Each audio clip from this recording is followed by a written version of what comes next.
Hello everyone and welcome to the Chrissy B Show.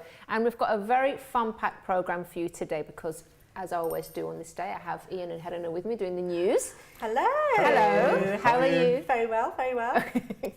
I'm thriving. I'm trying to think of something different to do tonight with my hands. He can't wait. Shall we tell the viewers what else we have in store on today's programme? Okay, so we do have obviously the lovely Jenny. She'll be teaching us how to target the waistline with some lovely exercises. We'll also be talking to film premiere, red carpet and charity host Johny Pach. We'll also take a look at how to make an easy and nutritious protein shake with Hannah Richards. And we'll also be speaking with Karin Flower, founder of Celeb FC, a voluntary celebrity fundraising football team. And we also have the self-development clinic with Chris Browne. And of course, a bit of a mouthful, and we'll also be answering a question from a viewer. But let's go to the news first.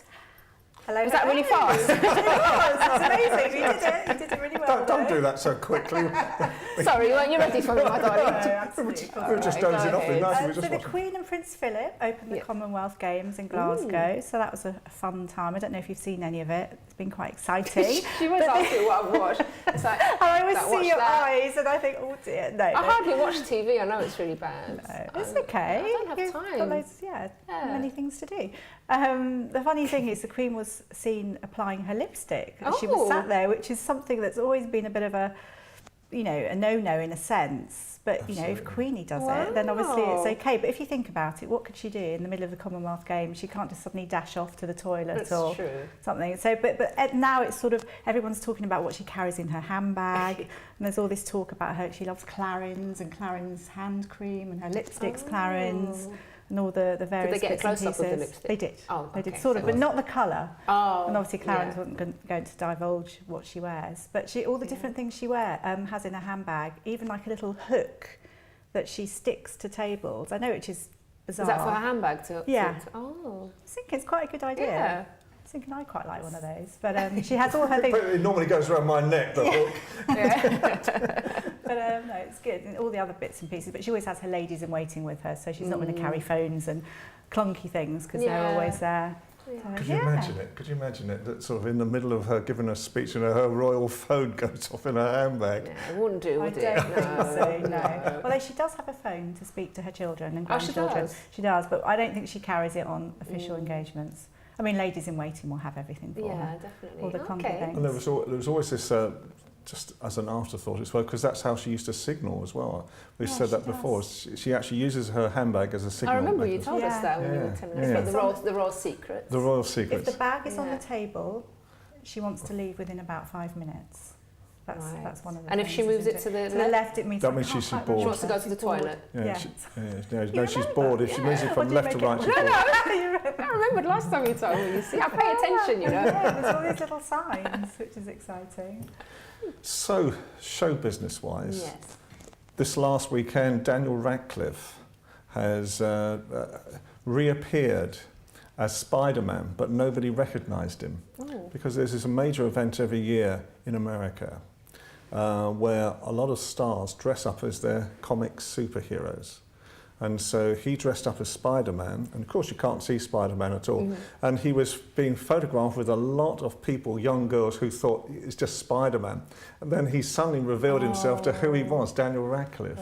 So there's this sort of... must have gone crazy. Do that though. A lot of stars actually hide behind. But he was also there because he's playing a new character called Horns, I think, which is some kind of superhero character. So there was a reason for him to be there. Yeah, but I think it's nice. And I know you said don't go on about Justice League of America, but this is my one indulgence of the show. This is my one indulgence of the show. When I was knee-high to a grasshopper, there used to be a thing called DC Comics, which is Superman, Batman, Green Lantern, I could name them all.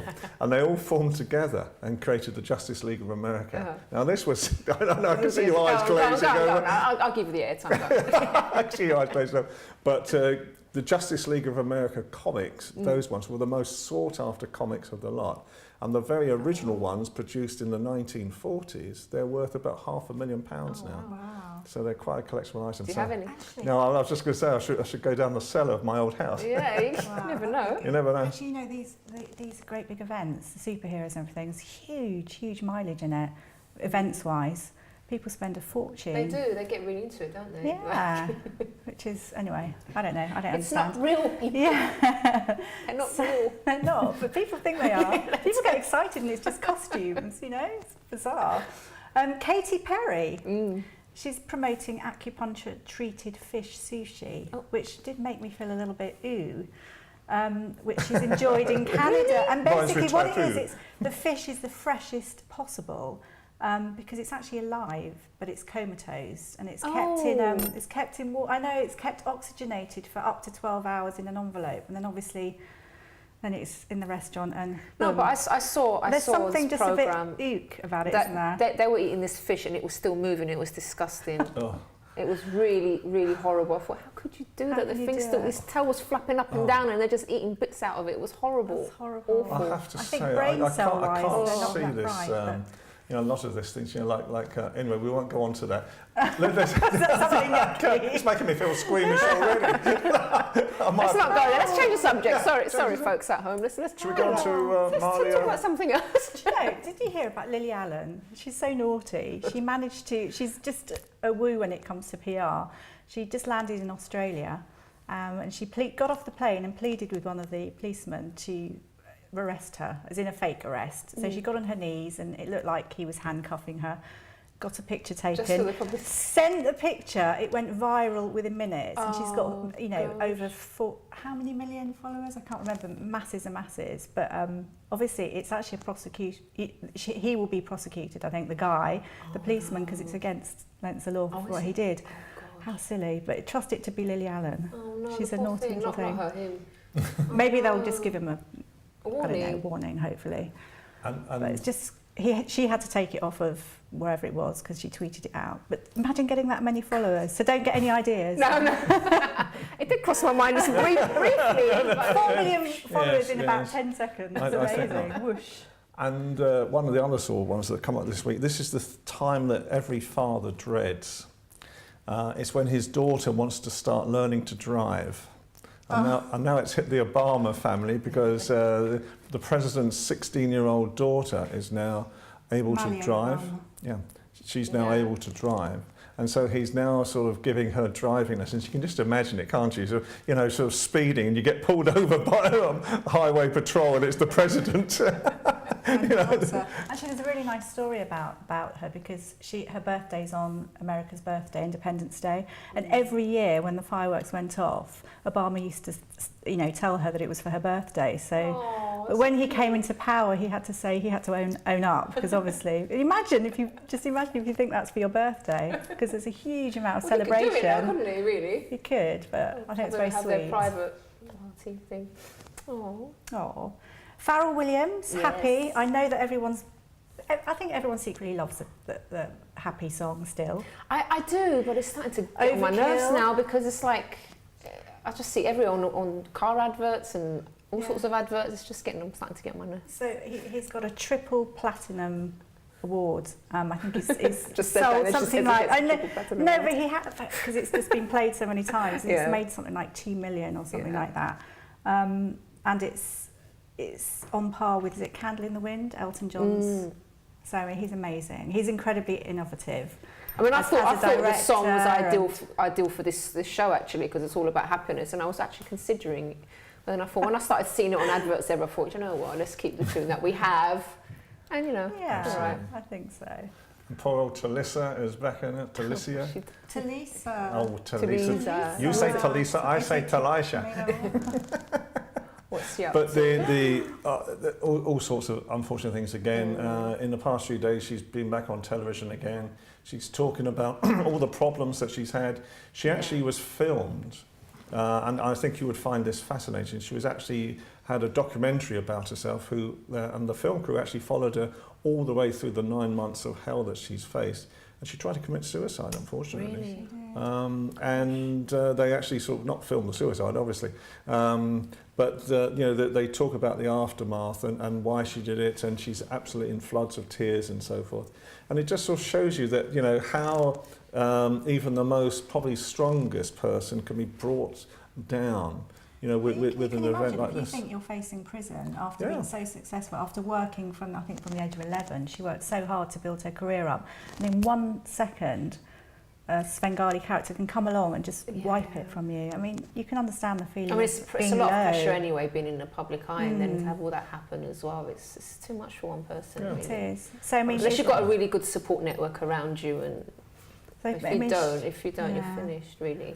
But she's back in the studio, which is good. And I think she needs to work on positive, but she's got to clear her name with a. And that's what they're saying now, that she's got to reintroduce herself, redefine herself again now. Well, she can do. That's what we talk about on the show a lot, isn't it? Like, people can change, they can bounce back after a really hard time. Everyone knows who she is. No one's forgotten who Talisa is. She's quite high profile still. Yeah. Definitely, she's still got her fans. Whatever's happened, she has got people that love her. I think she needs to go a bit slow on the Botox on the lips. I don't know if you've noticed. She's getting a bit of a trash. She doesn't need it. She doesn't need it. She doesn't. She's a pretty girl. Yeah. Well, we've run out of time. We're going to go to a quick break. But you're coming back next time, aren't you? We are. All right, looking forward to it. I know you've got loads more new stuff to share with us. Thank you so much. Well, do stay tuned, because after the break, we'll take a look at our fitness tip from Jane on how to target the waistline. And we'll also be speaking with our guest, Johny Pach, about the ups and downs of his career. So do join us after this.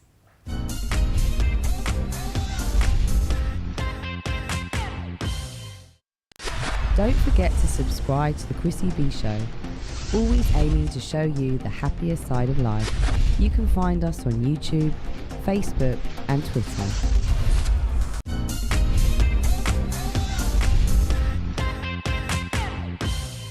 Welcome back. Now, before we meet Johny Pach, let's take a look at this fitness tip from Jane on how to target our waistline.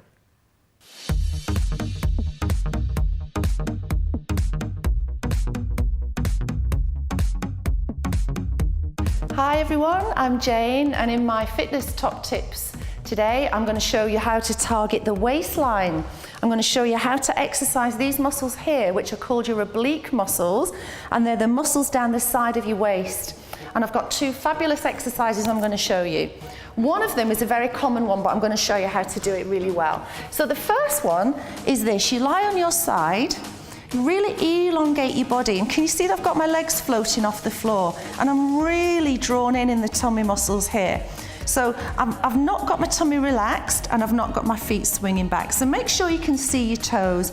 And then take your top arm over your head, and then lift yourself up and reach towards the knee. And what you want to be doing here is using this left side of your waist to reach for the left knee.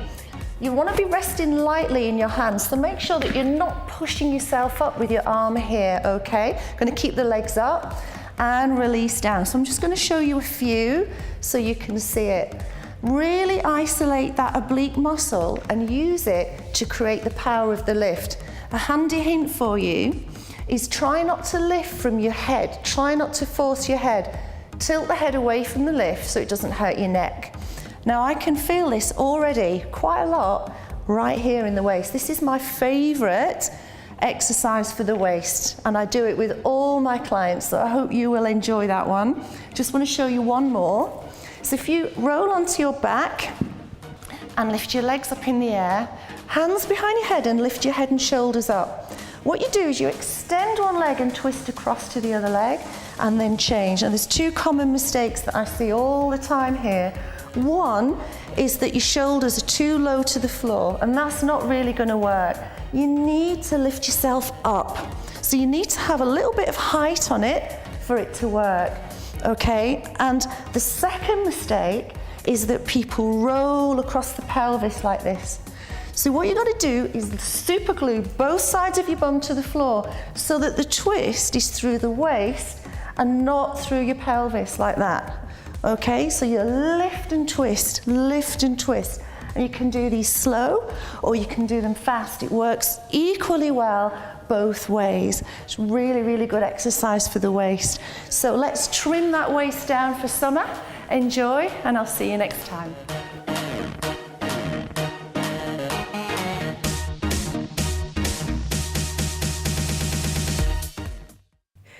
Thank you very much, Jane. So now I'd like to introduce Johny Pach. Hello, Johny. How you doing? You're right. Yeah, I'm well. How are you? This is great.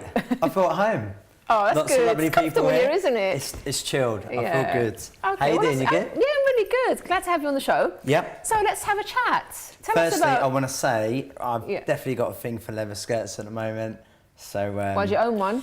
No, just you're looking good. Oh, That's thank you all I very wanna much. say. But tell us about yourself. Right. Okay. Johny. Yes. 'Cause, Absolutely. What do you do the red carpet stuff, don't you? So how did you? First of all, let's go back a bit. When you were a child, what did you want to do when you grew up? I don't know. Like I was a really energetic, crazy young child. You know, I was. I had like bags of energy, and I didn't really know sort of how to.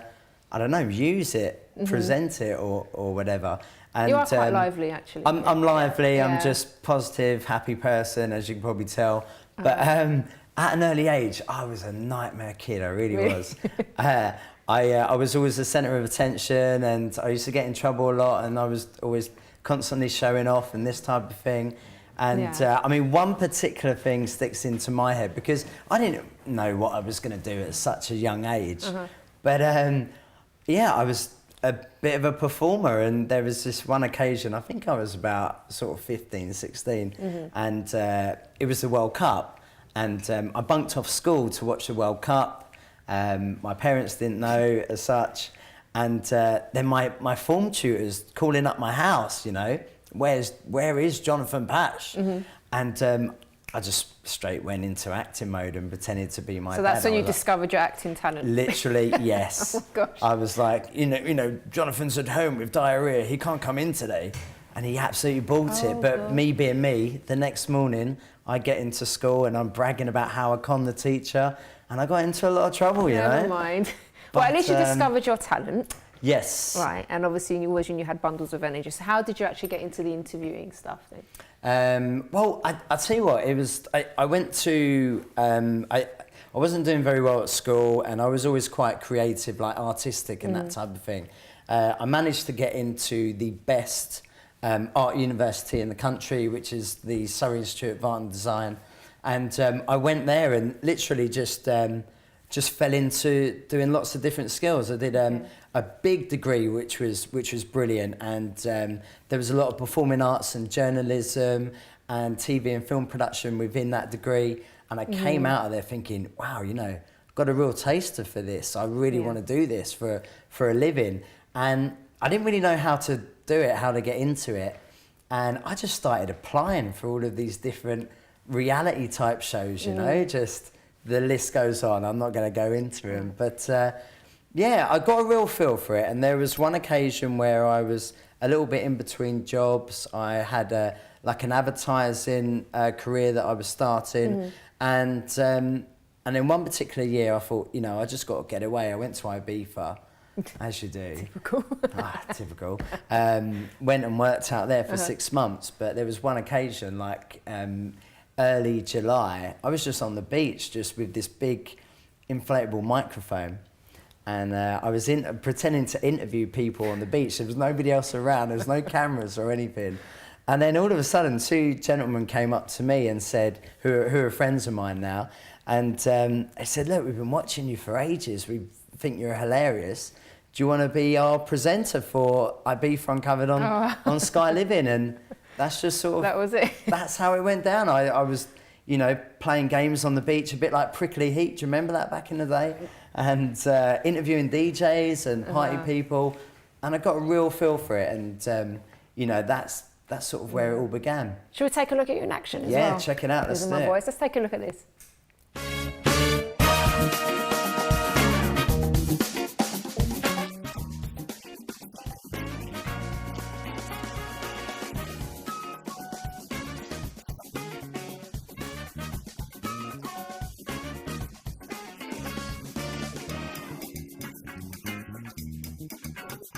You're just good friends, or you going out now? Yeah, we're out, as in we're out together, but... No, but you know what I mean. Oh, there's no chemistry. Johny, you have to spell it out. There might be for me. A bit of romance. How did you two meet? I was looking for sunshine, and I came to Wales, and I found it one day. Very nice looking film, you know what I mean? So you and Anna had a great relationship in the film then? You know what? It's very important that we got on. So I'm dragging her around trying to intimidate. I'm looking up. Yes. We've been getting everybody to do their Star Wars impersonation. Big actor like yourself, take it away. Luke, I am your father. We're here with Pach. Top man. Top man. Top man. Great stuff. So you got quite a few celebs that you were interviewing. Who are your favourites maybe to talk to there? I don't know, I think it's funny, on the red carpet scene, it's the same people that go over and over and over. So yeah, you just really get friendly with these people. I mean, I've got quite a nice network of friends out there now. I think Bobby Davo is probably one of my closest out there. He's an absolute legend. He's got bundles of energy, just like myself and you. And like the Hoff, Barbara Windsor was really lovely. You got to flirt a little bit with her. She's great. She's a sweet, isn't she? Yeah, there's so many, and they're actually really nice. Grounded, nice people. That's nice. It's a pleasure to interview people like that. You don't want to interview people that are maybe snobby or don't want to talk to you. And you do come across people like that. Probably some of the only ways Essex cast, for instance. No, but generally they're really nice, really bubbly. Yeah. And to be honest, celebrities want interviews now because it's great exposure for them. It's all the hype if they're not doing so well in their career. And I'm just good fun on the red carpet, so And you're not a meanie, are you? You're not kind of interviews that try to catch people out, are you? No, I'm really cheeky, like borderline. I'm really pushing it, but I managed to rein it back in, and I'm just a nice. You haven't had a slap them before? No, actually never. But touch wood, that doesn't happen. Touch plastic. Damn it, touch plastic. I thought it was glass. All right, so Johny, we're going to go to a quick break because you've got more to tell us about. And we're going to be bringing on one of your friends here from... Absolutely, yeah. I call her my celebrity mum. Your celebrity mum. Yeah. Okay, so let's meet her after this.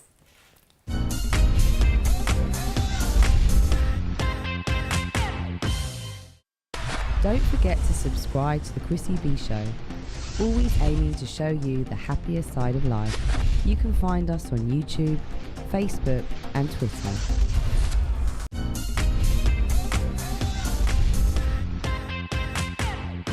Welcome back, everyone. Now, before I go to my next guest, let's take a look at Hannah's cooking tip.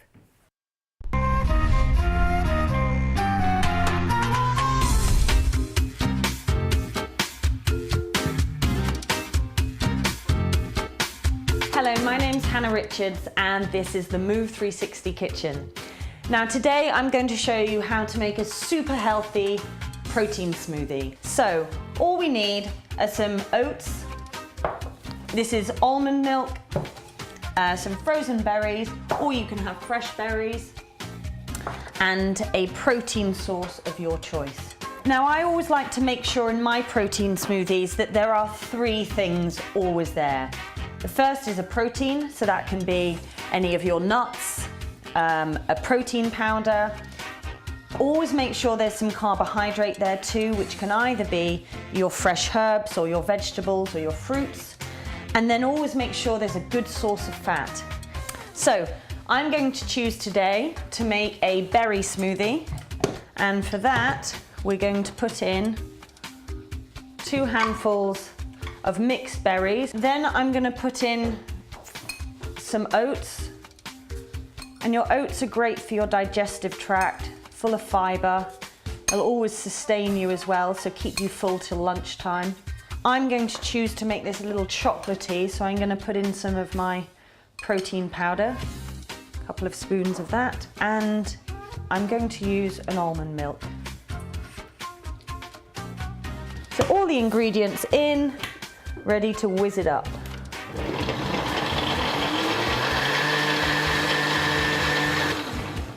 Perfect.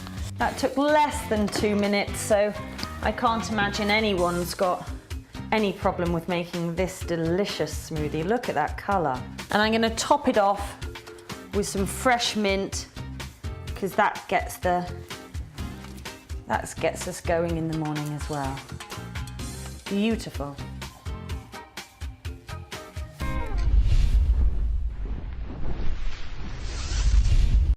That looked lovely, Hannah. Thank you very much. So now I'd like to introduce Karin Flower, founder and team mum of Celeb FC. Hello, Karin. Thank you for having me. It's lovely to have you here. Now we didn't actually explain the connection between the two of you before, did we? So She's my celebrity mum. Yeah, but how? How did it come about? Well, we used to work with each other years ago, didn't we? And then we did. We met at Newsquest Media when we worked together. Right. And I always knew Johnny had a bit of a sparkle about him and he was going to go far. So and we kept in touch. So okay. Yeah. Now, do tell us about Celeb FC then. What's that about?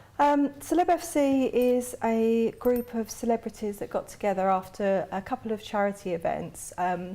Where we raise money for individuals and small charities throughout the UK. It's a voluntary celebrity charity team, so it's very different from many of the other charity teams in the UK. Everyone is voluntary, they get no expenses, they don't get paid.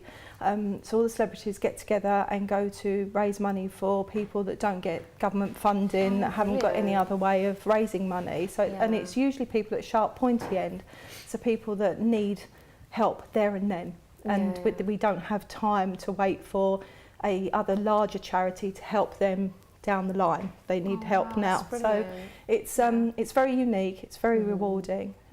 Yeah. And our celebs quite sort of up for the challenge of playing. The group that we have, the group that we have we call it the Celeb FC family. We've built a family up of the celebrities. We've got a rolling core of about 30 celebs that we can call on at any one time. Are you allowed to mention some of them? Yeah, obviously Johnny. Well, obviously. We've got a core of about 5 or 6. Victor from Big Brother is at every event. I think he's missed one when he was not very well. We've also got Simon Cummins, who is was a child star back in the day, and now he's a producer. 2.4 children. We've got Lewis Clay, who was on The Voice, and Ryan Green, who was on The Voice. You was mentioning Towie earlier. You know, we've got Danny O. He comes every now and then when he can. And can girls play as well? Absolutely. Chloe Everton from Sky Sports, she plays for us as well. And sometimes we've had Cheryl Ferguson as well. So Heather EastEnders. Yeah. Cheryl's great. She is absolutely wonderful. And you know, at the end of one of the matches that she played in, she actually came in afterwards and sat with all of the kids from the families that had come to attend the event and read them all stories and played games with them. And that's what we try to make. We try to make like a big family event out of every event that we do. Obviously it depends on their work schedule because no one, as I say, gets paid. So we really But that's a fun thing for them to do as well. 100%. It's great. That's a brilliant initiative. Do you play football, Chrissy? No, I don't. We are in goal. Well, we are thinking of getting a team mascot. So you know, if you team mascot. Thanks. Bonbons. That would be good. Yeah, I can maybe be in goal. Maybe I'll be good at that. I'm not very good at running. I get stitched really easily. So how do you obviously love I'm doing like the that, best player in the team. Obviously. I'm the quickest. He is very, very fast, But that's about it. I just get the ball and run into the sidelines. No, but I play for the team and generally the entertainment, and I host all of the events that we do as well, which are great. The good thing about what we do is we don't just do charity football. That's how I sort of envisaged it when we first got together and done it. We've done smaller events because we've had... we don't have people contact us. I get referred. So people usually, when they're facing a crisis, the last thing on their mind is, I want to ask people for money. So we get referred like, this person's going through this crisis, can you help? So we had, for instance, just before Christmas, a young lady who's got a child who has a rare chromosomal deformity, not expected to live past his first birthday. And one of the family got in touch and said, is there anything you can do? Charity football match wasn't appropriate. So we got together with some of the family, put together a family evening, do you remember? Had just like a party. So it's developing into different things. Oh, brilliant. And Victor came along, Simon came along, you came along, and Sparks. And we had this family evening, Johnny presented it, and we got all the family together, got some auction items going. It was hugely fantastic, the whole family were there, and it was just we called it Making Memories for Mason. So it was a memory making adventure for everybody. So it was a little bit different, but it's something that we think we want to do a little bit more of. Again, all voluntary, the hall, the auction items, everybody's attendance was all voluntary, and it made such a difference. And fantastic. People were donating things and money, and the family managed to go to the Winter Wonderland in London, which was something they never dreamed they were going to do. So it was something a little bit different.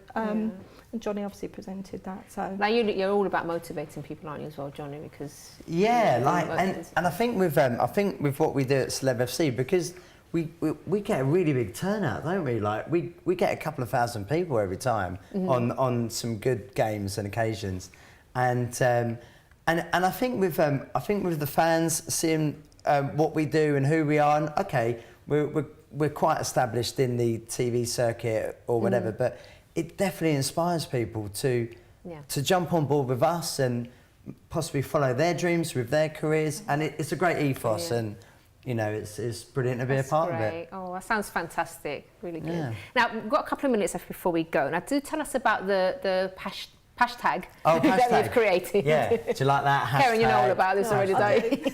She handles the social media, actually. I do social media for Celeb FC, so I've definitely heard of hashtag. All right. She's there. Yeah, no, so that was something myself and the production team at Calls, special thanks to them, that they're putting together. The thing about me, I need more internet presence, let's say, you know, creating a following, but a really positive following. And the thing about... Following you. You're following me, and we were tweeting earlier, see, that was great. No, but the thing about it is building a following, but most importantly, we're creating video content that's quite light-hearted, you know, quite funny and engaging, but most importantly, it's a message behind it of that anybody really, you know, needs to really concentrate on following their dreams, and if they want to break into the TV circuit, literally, it's just showing hard work and don't be afraid to go out there and do it. And we're interviewing celebrities on a one-on-one basis, a bit like what's happening here, you know, about their careers and their ups and downs and how they broke into the industry. Yeah. But we're getting more and more of those stories now, and it's really interesting to see it. And you wouldn't have believed it, you know, these people that you've seen on these high-profile TV programs, but they've been through a lot, you know. I think most people have, and people like just everyday people watching them, they think, oh, you know, they had it easy and it looks so glam and everything, but really people don't realise all the things that you do go through to get into show business, and actually what you still go through, but you just have to grow a really strong backbone. Absolutely, yeah, no, you're right, and I think it's great to sort of interview them on such a one-on-one level, and you know, it is very laid back, but they really express themselves, and I think that's the whole beauty of it. I mean, we're doing red carpet stuff and celebrity parties and that type of thing, and having loads of fun, and hashtag's getting press accredited to everything at the moment as well. It's just so busy, and we've got so much, you know, video content to do. But look, at the end of the day, I don't get paid for it. You know, I do try and help out my team, but we're all growing something quite unique and, like I said, engaging. And I think if you want to get somewhere in this world, especially in the TV world, you have to put that graft in, you have to put that hard work in. I agree. Yeah, it's not easy. It looks great, but it's not easy. About supporting each other. We've run out of time. Sorry, guys. So I know you want to talk to them more, but we'll have to do this again sometime soon. Absolutely. All right, lovely talking to you both. Thank you so much, and all the best as well with Celeb FC and hashtag too. Lovely, cheers. Okay, so after the break, don't go away, because I'll be joined by Chris Browne, and I'll also be answering a question from a viewer.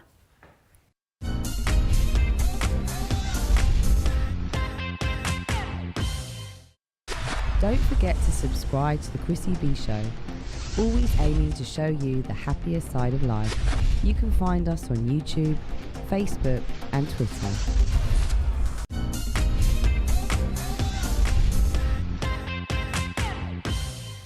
Welcome back. Well, now it's time for the Self-Development Clinic with Chris Browne. Hello, Chris. Hi, Chrissy. How are we doing? I'm very well. How are you? Great. I'm brilliant today. I'm excited. You know why? Yeah, and he's going away. He's going away tomorrow. That's why. Away tomorrow. I'm flying away tomorrow. I can't wait. So we're going to answer this question from a viewer, Chris, and then we'll get on to what are you going to be talking about today? We're talking about effective thinking. Okay. It's to do with interviews as well, isn't it? Yes, that's right. Okay. Sorry, effective interview thinking. Interview thinking, all right. Well, let's read this question from Luann, and she says, hi, Chrissy. I was in jail for 8 years for knowing that someone was going to commit a crime and did nothing to stop them. I didn't know you could get a sentence like that for something like that. Wow. I really went through a hard time because my mother was not very well at the time, and my daughter had 2 small children. I'm home now, but I struggle to find a decent job. And to make things worse, I've started to put on so much weight, I feel very self-conscious about even going outside. If I'm not going to work, I'd rather just stay in. I feel like I can't breathe most of the time. I've joined the gym, but don't know how long I can keep it up or motivate myself. Okay, so Luann, thanks a lot for writing in first of all. Now, I think it's always hard when you've made a mistake that has affected other people. Now, you say your mum wasn't well and you missed out on your daughter having 2 small children. Now, the first thing I would say to you, because I sense a little bit of guilt here as well, if you haven't done already, the first step I would say is that you have to forgive yourself. You made a mistake and you've paid the price for it already. It's in the past now. And I know it's easier said than done, but at the end of the day, who hasn't made a mistake? I know some mistakes are, you know, worse than others, but the thing is you can't go back and undo, you know, what's happened, and you can't undo what you've missed out with your family. What you can do is, you know, really make it count from now on. So it's not too late to make yourself proud and also your family proud. But let's look at the positives here. So you're now a free woman, okay? You're not inside anymore. You have a loving family around you. You have a job, even though it's not, you know, what you want right now, but at least you're working. And though you say you've put on weight, you know, you still have your health. So what I would advise you to do is to start planning your future. And the mistake a lot of people make, Chris, is, you know, when they've made a mistake, they just keep looking at that mistake and like it starts to get them down, and they don't plan, they don't start thinking about the future. So what I would advise you, Luann, write down your goals and concentrate on those rather than what's happened. Now, I would say it's great that you've joined the gym, so continue with that. That will obviously take you to the goal weight that you want to be, but I would also say speak to your doctor about the nutritional side of things. But as I was saying, once you start concentrating on your future rather than, you know, beating yourself up about what's happened in the past, the motivation, I think, will start to come. You'll be more confident at your job interviews, which we're going to talk about in just a second. And perhaps you could even consider starting your own business. I believe you can do it, and I know Chris does as well. I totally believe you can do it, and I think when you've got that kind of history behind you, I've come across many clients I work with who has that same history, who's achieved phenomenal stuff. You know, much what you said, what is holding her back is what's in her mind is holding her back. Instead of looking ahead, she tends to look. It's the guilt, it's all that stuff. I've missed out so much with my family, but you can do so much from now on. And sometimes you can't do it alone as well. Sometimes you need professional counselling to actually get through that and take those steps, which is one big step, which I'll say. Yeah, definitely as well. At the end of the day. Okay, so you've got some points for us. I hope that's helped. Sorry, Luann, I hope that's helped you. And just so the viewers know, if you'd like to ask me your questions, or you can email me on chris@chrissybshow.tv. Right. Okay, today we're talking about effective interview thinking. We all know about getting a job, but it's the effective interview thinking and the process we actually go through, the mindset. And one of the areas you've got to think about as well is, why do you want a job? And most times when we've asked questions, people say, oh, the money, the bills, the this, that and the other. But to be honest, that's not entirely true. There's a bit more to that. And usually it's the case of the lifestyle. You're actually seeking a lifestyle behind this, and you need these means to provide that at the same time. But what tends to go wrong is we tend to go for any job, any situation, get stuck in it. It doesn't provide that lifestyle. And we get humdrum, get down, get sick, get depressed about it, don't want to be there. Right? Okay, that sounds really low. Now, I'm going to pick that back up. That's quite drastic, Chris. Right? Okay. Motivate the viewers. Right. But the thing about it, what you do actually need to know, you need to know what you actually want. What is your goal? Why do you want to do this in the first place? And the lifestyle that you actually want. And in knowing that, you've got to think about the sort of company you want to go into as well. The company, you've got to look at the whole ethos of it, what it is, and why you want to be there. Now, one of the areas I'd say is look at a company. Discover who they are. Find out who they are. What are their objectives?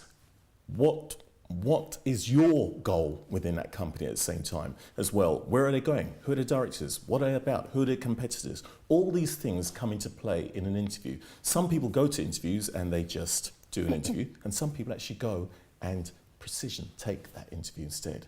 And those are one of the areas, doing that research and finding out about a company. Now, the other thing is, it's more of, well, you become like a, let's say, MI5 agent in that sort of way. You'd find out everything. And plus, we're in the age of information technology. Any company, you can find out anything you want to at all. There's no excuse about this company. There is no excuse at today. Do the homework, then go for it. But in saying that, you've got to know exactly about you as well. What have you got to actually provide to that company? Now, you've got to think about, what are your skills? What are your qualities? What is it about you, why you even want to be in there in the first place, right? Now, if you've got something to offer to that company, you stand in good stead. You go into that interview knowing that you have something to offer, chances are they're going to pick up on that and it will shine and you'll come through. It's when you go to an interview and you don't know what you have to offer and you're just going for the job at the end of the day. Yeah. So it's the... They can see that a mile off, can't they? Totally, as well? Yeah. totally, you know. Yeah, that's part of the effective thinking as well. You've got to actually vision that and plan it ahead of time before you've actually gone there in saying that. Now, in saying that, taking that one step further, one thing I always say when I've run workshops and interviews is the first few seconds, as I always say on here, first few seconds you walk through a door in an interview, they've actually made their mind up about you. It happens less than a second, to be honest, and we all do it. It's a sort of safety mechanism when we meet someone. We scan them less than a second and you've made your mind up. Yeah. But what's wrong is if you made your mind up and you stick with that judgment, you're in the wrong place, right? But you've got to think about it. First few seconds, you walk through a door, they've made their mind up about you. The rest of the interview is you convincing them that you are the one, right? Now, taking the steps before, the 3 steps before, if you've actually worked out what you've got to give to them, worked out the company goals and curtail it exactly, you should be able to convince them, right? That should just come over anyway. Just charm them. Yeah, just tell them exactly as it is, right? Now, talking about first few seconds, the other thing as well is this. When you go into an interview, you sit down in that chair and you sell yourself to them. You become the best salesperson there is. You should do, because afterwards when you get up, that very chair, somebody else is going to come and sit on there and sell themselves to that individual. They get up, somebody else is going to. You need to go into that interview and make sure that they don't really want to know about that person coming in after. And I always say this, I'm not saying you're going to go, oh, you know that person they're waiting out there, right? Well, no. You're going to sell yourself the best that you can in all that you know about you. So we're talking about back to the whole way of your mindset, the way you think, the way you view yourself in this company already, you should be able to do that. It will come natural, right? It's when you plan it too much and say, well, I've got to say this, I've got to say that, I've got to say this. And most people's best interviews are on the way home, right? Best interviews after, should have said this. Should have said that. I wish I'd said this. I wish I'd said that. And it's too late. I think the confidence plays a big part, because it's just reminded me of my first sort of interview that I had after I finished my degree. Right. It wasn't the job that I wanted, but I needed a job at the time. I wasn't didn't really know what I wanted to do at the time. And I went for this interview and there were other people after me. But for some reason, I really liked, it was the boss that was actually interviewing me. And I got on really well with him. We sort of hit it off instantly. I thought I'd really like to work for this company. So when he asked me if I had any other questions, I said, okay, so when can I start? And I was kind of sort of half joking, but he said, he goes, all right, I like your attitude. You're going to start on Monday. And he didn't even bother interviewing the other people. So it was really, I think that counts for a lot. I had no experience. Right. I hadn't worked in that industry before at all, but it's like I got the job straight away just because I was a bit enthusiastic and a bit cheeky, I suppose, for asking that kind of question. You just said, you hit the key thing, you said you're enthusiastic, and you knew what you wanted at the end of the day. So that would have wiped out the nerves in that sense. To an extent. You are nervous when you go in there, it's automatic because you are being judged, but just the fact that enthuson, that sells in itself. I think it was a bit of a cheeky question at the end. It was. That was a bit of a cheeky question at the end. Okay. One of those main questions, I always get this in workshops when they ask you, give me a good reason why we should accept you for the vacancy. Now, think about it. If you can't think of a reason, why should they, right? So you've got to come up with some very good reasons why you're actually going to be an asset to that company and make them believe it. I mean, that's totally different from what you just said just now, but you gave them a good enough reason at the end of the day. So in saying that, the other one as well, this is what, it's funny, much to the other client as well, what you just mentioned, is sometimes people go to interviews, then afterwards, what they tend to do is they tend to stick there thinking about that last interview and they cannot move on. Companies not sitting there thinking, well, I've got to, talk about them, only think about them, only, there's 100 other clients going on, applicants going through, right? Go for the interview, move on. Start planning your steps for the next one. After that, start planning steps for the next one. Bonus if they call you before that, but you should do anyway with all those tips. Definitely. So I'll say, prepare yourself. It's the effective thinking. It's the way you think, the thoughts, what you visualize, how you picture yourself in there will actually give you that drive to get through it. Everything else starts to fit into place. And practice, and don't sound like a parrot as well, because sometimes people rehearse so much that it sounds a bit fake. So you still need to be natural and be yourself and have a laugh. And much what you said, rapport. It's that rapport that you had with them, why you actually got that job, because think about it, somebody said that at the end of it normally, but it's that rapport that you actually I felt comfortable enough to say that to him. And we did get on really well. I worked with him for 2 years and it was really, I really enjoyed my time there. It was great. Chris, Brilliant. thank you so much and have a wonderful trip. I can't wait. I know, tell me all about it when we come back. All right, guys, so thank you. So we have reached the end of today's show. So I'd just like to leave you with something. Now, everyone does make mistakes and some are worse than others. So don't be your own worst enemy by reliving the past and putting yourself down. Now, I would say a leopard can definitely change its spots and you can recover after going through a really rough patch. And I really do believe in you, and I'm not just saying that. So it's time to start believing in yourself too. If you want more information about the show, you can visit the website chrissybshow.tv. Bye-bye for now.